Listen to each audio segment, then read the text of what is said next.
sermon given by Buddha immediately after enlightenment. And its full name in Sanskrit, this sutra, is Buddha Vatamsa Kamaha Vaipulya Sutra. And it's from a very profound teaching of the Mahayana school. And this, the founder, who was the third patriarch of the lineage of successors to Buddha, he formed this new school, the Huayan Buddhist school, because he felt that earlier schools had been less generous in their understanding of enlightenment. What had happened was that previous Buddhist teachers had come and gone and said that mankind is only gradually going to reach enlightenment. We've got a very, very long way to go. And one school even said there are certain people that are so backward, they'll never reach enlightenment. And this chap, who founded the Huayan school, said no, truth, ultimate truth, is so complex, so powerful ultimately, that even the most ignorant, the most stupid, the most backward, the most like that shooter in the mosque, even those people one day will get it. And Fa Tsang, who founded this school, he had a sort of five-fold classification of all the different schools of Buddhism. He said the first one was Hinayana, where you go for personal enlightenment. You don't really care about the other people, you go for your own enlightenment. The second one was Mahayana, where you realise that your enlightenment is bound up with everyone else's, so you go for collective enlightenment. The advanced school of Mahayana then, the third one, Tian Tai, recognises the emptiness of all beings and phenomena and acknowledges the universality of Buddha nature, and thus the potential of all beings to become Buddhas.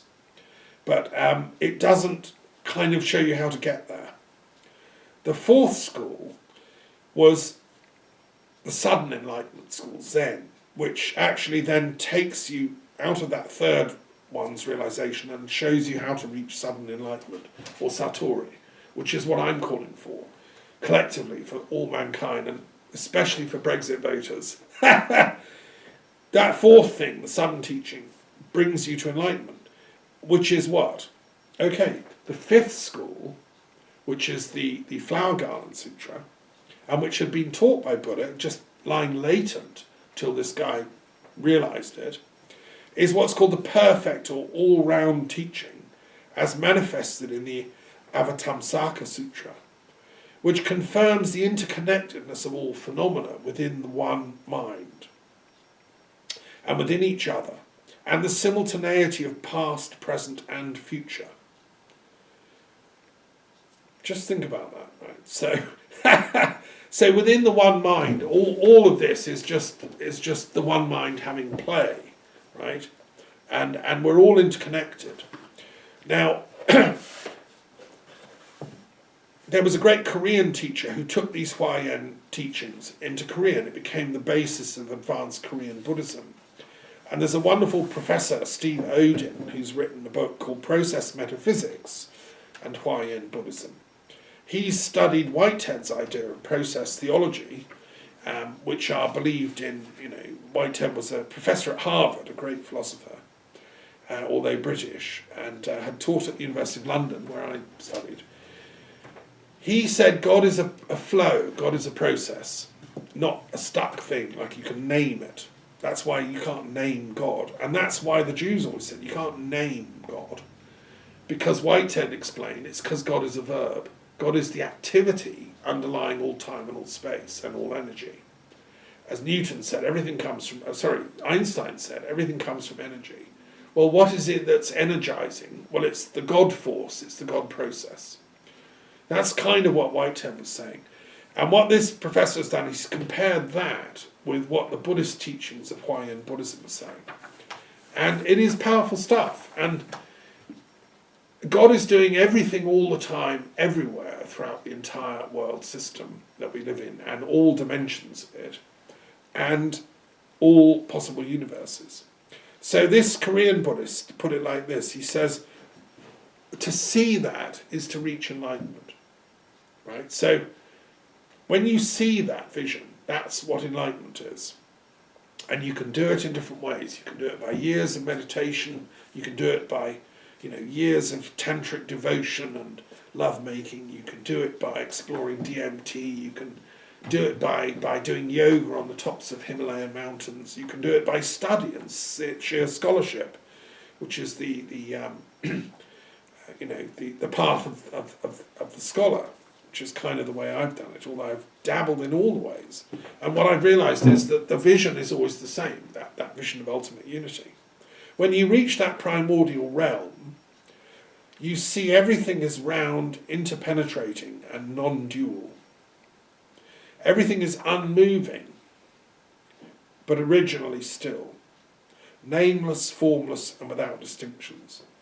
Everything is extremely profound, subtle, and sublime, and not attached to self-nature, but manifested according to causal conditions, such that one is in all, and many is in one.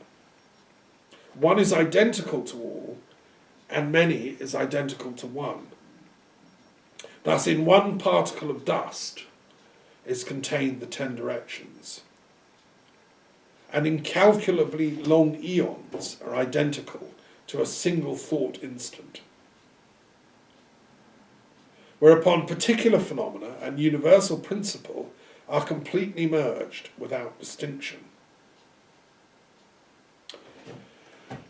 And so on. Now, I want to end with sharing this Huayan Buddhist thing, because all the Buddhist teachers I've ever met, and I've met many, and I've studied Buddhism for many years and taught it, and love it. And I think all the people of Buddhist countries, China, Thailand, Japan, also look on Brexit as a breaking away from Dharma. You see, enlightenment is about mutually recognising each other's enlightenment. That's the very first phase of Mahayana teaching. So as an English person, I should recognise the rights of the Irish, I should recognise the Scots, the Welsh, the French, the Germans, the Dutch, and everyone else, the Estonians, and all the amazing people that make up Europe, Spanish and all that. And we live in each other's countries, work, and fall in love with each other. This is fine. This is exploring the Dharma. From that base, as Europe, we then do the same with the rest of the world, because Africa, Americas, Asia, China, India, the whole world can become a sort of love-in of mutual co-enlightenment. That's what I want. That's called the world of peace. That's called planetary wake-up time, planetary enlightenment. That's why I'm here on the planet. I don't know what these Brexiteer types are here for, apart from sadly they've fallen into a ditch, and are being very disappointed. They seem to have regressed to the kind of Hinayana thing that my enlightenment, Britain first, make America great, make Britain great. I mean, with all due respect, it's very egotistical. We have to go for the Huayan school of mutual co-enlightenment and the interpenetration of all absolute realities in one divine unity. And that's what the Quran says, it's what the Kabbalah says, it's what the Gospels say, it's where Christ was coming from. And it's where St. Patrick was coming from. It's where the Druids are coming from. That's why Patrick and the Druids heard each other and thought, yeah, it's the same thing, we love you. That's where I'm coming from, my friends. And that's why I'm saying, let's meet on this march in London, let's stop this crazy Brexit, and let's send Theresa May and her cronies back to school, if not to prison.